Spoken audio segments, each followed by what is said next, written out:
Assalamualaikum warahmatullahi wabarakatuh. Kami dari kelompok 3 akan mempresentasikan hasil kerja kelompok kami.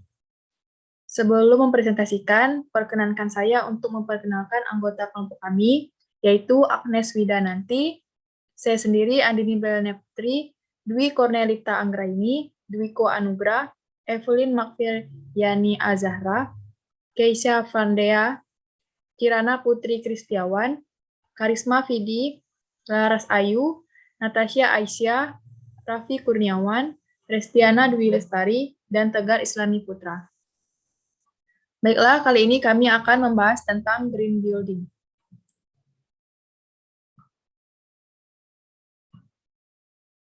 Apa itu green building?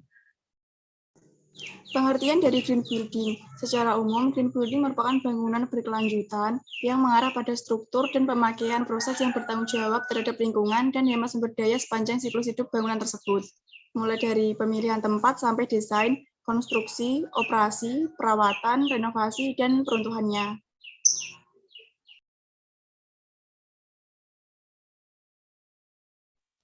Pentingnya green building. Yang pertama, bermanfaat bagi keuangan. Sistem dan material rumah ramah lingkungan mengurangi konsumsi energi yang secara tidak langsung mengurangi jumlah tagihan.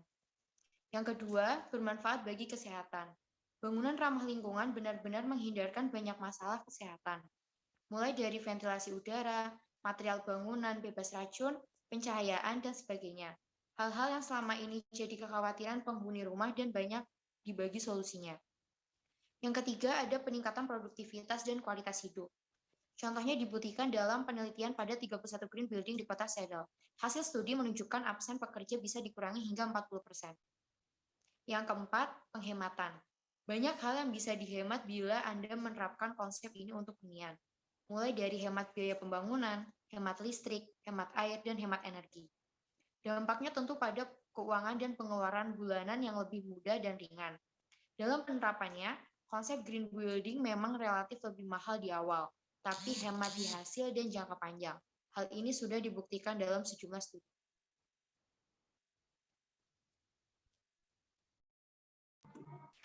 Selanjutnya adalah permasalahan penerapan pada green building. Permasalahan yang pertama adalah modal awal yang besar. Tingginya modal awal untuk membangun bangunan konsep ini menjadi salah satu permasalahan dalam penerapan green building.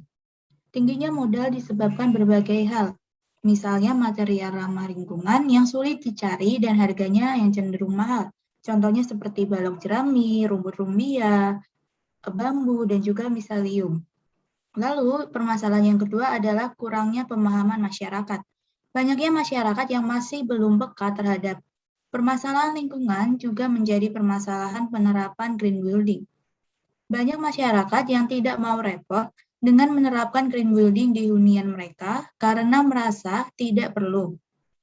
Misalnya saja, masyarakat masih banyak yang memilih hunian seperti apartemen yang tidak menerapkan konsep green building karena harganya yang relatif lebih murah dibandingkan apartemen yang menerapkan green building. Secara tidak langsung, konsep green building menjadi sulit berkembang. Permasalahan selanjutnya adalah perencanaan yang rumit.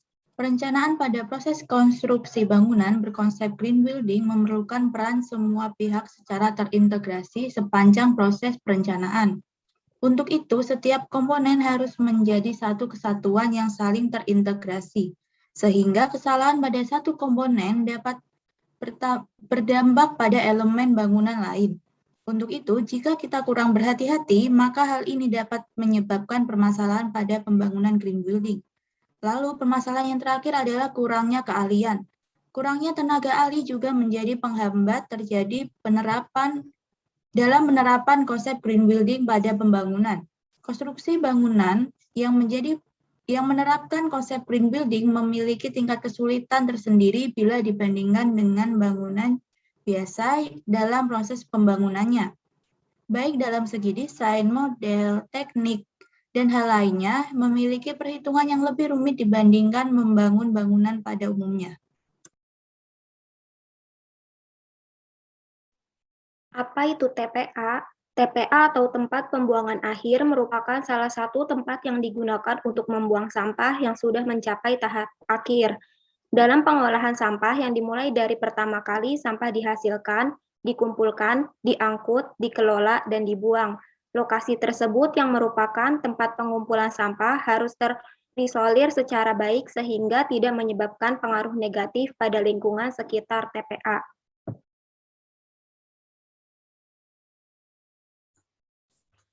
Selanjutnya, permasalahan yang terjadi di TPA. Pembuangan sampah perkotaan pada tempat pembuangan akhir atau TPA adalah cara yang paling banyak diterapkan di beberapa kota di Indonesia. Meskipun hal ini merupakan metode yang paling konvensional dan tidak sesuai dengan beberapa alternatif yang lebih baik dalam rangkaian teknologi manajemen sampah perkotaan. Dengan adanya TPA, maka akan diikuti dampak negatif terhadap lingkungan. Dampak negatif tersebut adalah dihasilkan timbulan gas dan lindi yang sangat berpotensi merusak lingkungan. Risiko lingkungan ini muncul jika instansi pengolahan air limbah atau IPAL tidak mampu mengolah lindi sehingga melebihi standar baku mutu, serta lapisan dasar TPA yang tidak memenuhi syarat sehingga lindi merembes ke dalam tanah. Limbah cair dapat mengontaminasi sumur-sumur warga, serta jalan rusak dan berlubang dikarenakan setiap harinya dilalui puluhan bahkan ratusan truk yang membawa tumpukan sampah. Permasalahan lain yang ditimbulkan dari TPA adalah menurunnya estetika di sekitar tempat pembuangan sampah sehingga berpotensi menimbulkan konflik sosial dengan masyarakat yang ada di sekitarnya. Penentangan yang dilakukan masyarakat sekitar pada umumnya berkenaan dengan sebab yang membahayakan kesehatan, keselamatan, berkurangnya kenyamanan, dan keterbatasan lahan, khususnya untuk penempatan TPA. Penempatan TPA memerlukan lahan yang luas, sedangkan lahan di kota besar semakin sempit dikarenakan meningkatnya pertumbuhan penduduk. Tak luput pula permasalahan pada bidang kesehatan. Keberadaan TPA di sekitar pemukiman dapat menyebabkan polusi udara, debu, suara, dan bau yang sangat menyengat apalagi saat musim hujan. Alat yang hinggap dan berterbangan dapat menyebabkan berbagai penyakit dan mengganggu aktivitas masyarakat. Hal-hal tersebut dapat menyebabkan berbagai penyakit seperti gatal-gatal, batuk, hingga sesak nafas. Apakah kalian tahu, apabila sampah yang dibiarkan warga Jakarta menumpuk selama 2 hari, maka akan sama dengan 1 candi Borobudur, dan bila dibiarkan selama 1 tahun, akan sama dengan 175 candi. Apakah kalian tahu bahwa Organisasi Kesehatan Dunia atau WHO menobatkan Indonesia sebagai negara terkotor di dunia di urutan ketiga setelah Cina dan India? Penilaian WHO dilihat dari bagaimana intensi masyarakat di sebuah negara menjunjung tinggi kebersihan dan kesehatan dalam kehidupan sehari-hari. Kemudian, berdasar data Dinas Kebersihan DKI Jakarta tahun 2008, sampah yang dihasilkan per harinya mencapai 27.966 meter persegi per hari, di mana sekitar 25.925 meter persegi sampah diangkut oleh truk sampah untuk dibawa ke TPST Bantar Gebang dan tidak terangkut menjadi masalah yang menunggu untuk segera diatasi. Sampai kini, Jakarta masih sangat bergantung terhadap satu-satunya TPST di Bantar Gebang.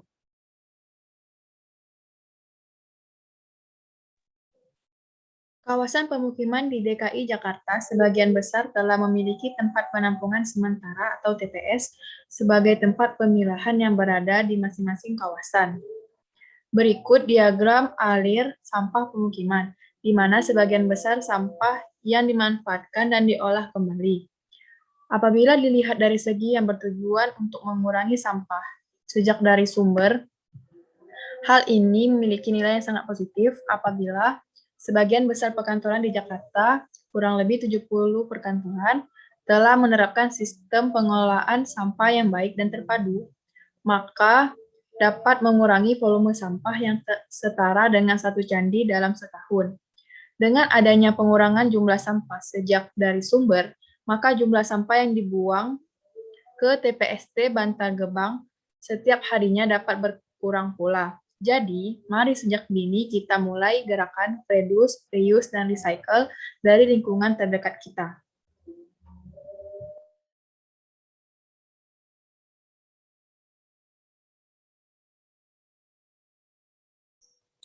Baik, Bapak Afian terhormat, serta teman-teman Sivitas Akademika sekalian yang saya banggakan, setelah dipaparkan oleh rekan-rekan saya mengenai konsep green building dan tempat pemrosesan akhir secara umum sebelumnya, saatnya kita menghadapkan kedua hal ini. Pertanyaan pertama, apakah urgensitas dari penerapan green building ini untuk diterapkan di TPA? Ada 4 poin yang saya tangkap di sini. Yang pertama, TPA di Indonesia itu cenderung hanya dijadikan sebagai tempat mengumpulkan sampah akhir, tanpa memandang konsep. Teman-teman sekalian, perlu diketahui bahwasanya di dalam Undang-Undang Nomor 18 Tahun 2008 itu menerangkan bahwasanya TPA ini merupakan tempat untuk memproses sampah-sampah akhir untuk kemudian dapat diterima kembali oleh lingkungan dan masyarakat. Sehingga tidak serta-merta kita membuangnya, tetapi di sana ada tahap-tahap untuk dapat menjadikan sampah itu kembali ke dalam lingkungan secara baik. Urgensi yang kedua adalah konsep TPA di Indonesia cenderung dinilai kurang layak untuk dihuni oleh masyarakat sekitar. Kita mengetahui bersama bahwasanya memang sampah ini merupakan satu hal yang selalu diproduksi setiap hari. Oleh karenanya, urgensi penerapan green building ini di TPA itu adalah untuk dapat menjadikan TPA ini dapat lebih layak untuk dihuni oleh di sekitaran masyarakat. Urgensi yang ketiga, lindi dari TPA dapat mempengaruhi kesehatan manusia, mencemari lingkungan, dan biota perairan, karena dalam lindi di dalam TPA ini terdapat berbagai senyawa-senyawa organik maupun non-organik, serta ke sejumlah bakteri patogen yang mendapat membahayakan masyarakat maupun kehidupan biota yang ada di sekitarnya. Urgensi yang keempat adalah bangunan yang kurang layak di TPA ini dapat menimbulkan dampak-dampak negatif bagi kesehatan. Nah, inilah yang kemudian menjadi urgensi keempat. Mengapa green building ini patut untuk diterapkan di TPA. Baiklah, selanjutnya akan dipaparkan oleh rekan saya. Manfaat penerapan green building di TPA. 1. Peningkatan produktivitas dan kualitas hidup. Adanya green building dapat meminimalisir stres dan membuat kualitas hidup lebih sehat. 2. Penghuni green building lebih sehat, sebab green building memiliki ventilasi udara, material bangunan bebas racun, dan pencahayaan yang memadai. 3. Menciptakan konservasi air. Saluran drainase di atap bangunan digunakan sebagai alat pengumpul air yang jatuh di atap bangunan tersebut, kemudian disalurkan melalui pipa menuju tangki penampung air. 4. Melestarikan sumber daya alam. Bangunan menggunakan teknologi dan material terbarukan sehingga dapat mengurangi dampak negatif bagi lingkungan sekitar. 5. Meminimalisir limbah dan daur ulang limbah. Penggunaan bahan tahan lama serta sistem daur ulang dapat meminimalisir limbah.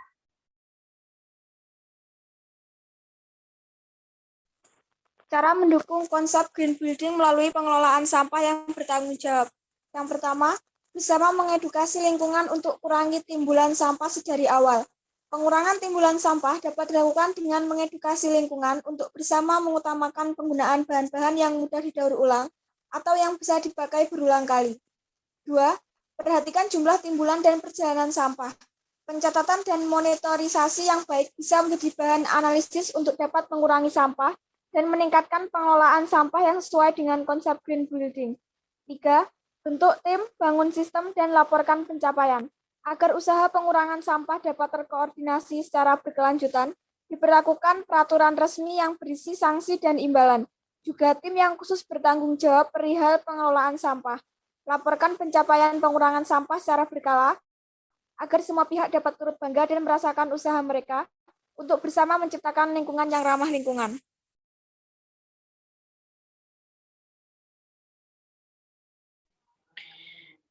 Peran pemerintah dan komunitas yang berkaitan. Dalam implementasi bangunan gedung hijau, telah teridentifikasi beberapa tantangan yang harus mulai dicermati, yaitu sebagai berikut. 1. Memastikan Perda PG yang belum diterbitkan oleh Pemda, Kabupaten atau Kota dapat mengakomodasi muatan bangunan gedung hijau sesuai dengan muatan lokal atau tradisional masing-masing daerah. Yang kedua, mendorong peran pemerintah atau Pemda sebagai suri teladan dalam implementasi bangunan gedung hijau di bangunan gedungnya masing-masing.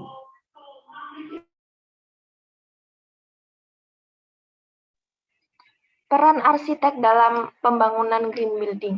Arsitek dipandang memiliki peran penting dalam melakukan sosialisasi kepada masyarakat akan pentingnya bangunan hijau atau green building. Peran arsitek perlu ditambah dengan merubah konsep berpikir menuju high performance building Biaya paling mahal dalam pembangunan kawasan bersertifikat hijau yaitu pada sektor energi. Hal tersebut bisa diatasi apabila arsitek menerapkan pasif design pada rancangannya. Beberapa hal yang dapat diterapkan untuk mendukung tercapainya green building pada area TPA adalah sebagai berikut. Yang pertama, konsumsi energi yang efisien diaplikasikan dalam sistem penyedia sumber listrik dari matahari dengan pemakaian panel surya atau solar cell.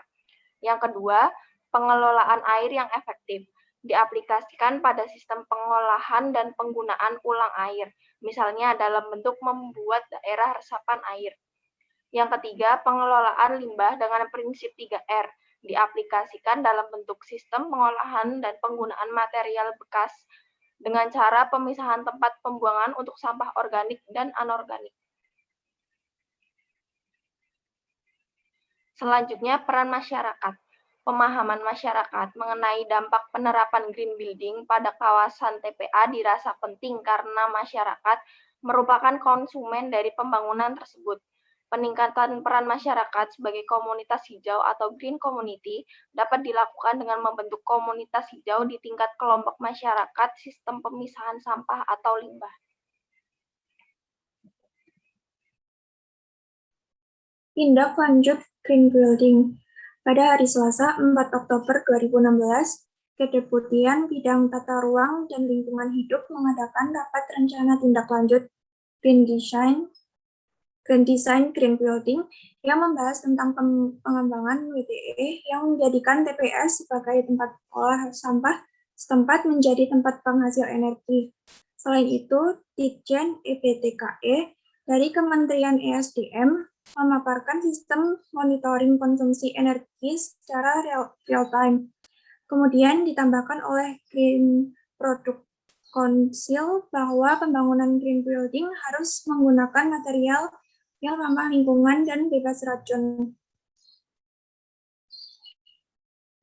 Kendalanya yaitu terdapat 14 kendala dalam penerapan green construction, yaitu tidak adanya guideline, kurang sosialisasi dari pemerintah, prosedural, peraturan, alternatif bahan, merasa tidak perlu dengan green construction, sikap anti pasti, kurang menyadari manfaat green construction, tidak ada best practice, sertifikat, resiko keuangan, tenaga ahli, penataan wilayah, dan pembiayaan. Strategi untuk mengatasi kendala yaitu 1. Memberikan kesempatan kepada konsultan dari kontraktor untuk berpartisipasi dalam proyek pemerintah dalam menerapkan green construction, misalnya memberikan masukan mengenai material untuk bangunan yang green construction, melakukan penyuluhan yang regular mengenai green construction, membuat prosedur yang tidak berbelit-belit untuk sertifikasi material dan bangunan yang green construction, memberikan penyuluhan kepada masyarakat akan manfaat dan pentingnya green construction, memberikan pendidikan dan meningkatkan keahlian staf pemerintahan dalam bidang green construction, memberikan bantuan kepada masyarakat untuk membuat bangunan yang green construction melalui kredit dengan bunga ringan melalui bank pemerintah, dan yang terakhir membuat peraturan yang lebih detail mengenai green construction.